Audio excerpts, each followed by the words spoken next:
কোথা থেকে কিনে আনছো? এটা বুঝছো রাতে থেকে। কত টাকা নিছে কবুতর? এটা হ্যাঁ 550। এই কবুতরটার নাম কি গো? এটার নাম দোবাস। পালং শাক পালং শাক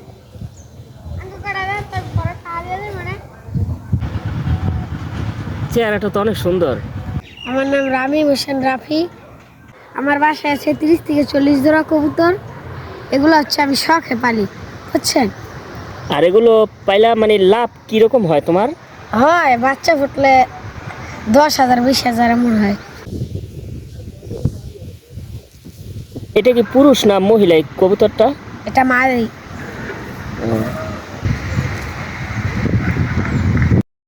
ও কি কি খায়? ও খায় ধান গম ভুট্টা যা দিবে। তাহলে যাই, সবাই ভালো থাকবেন ইনশাল্লাহ।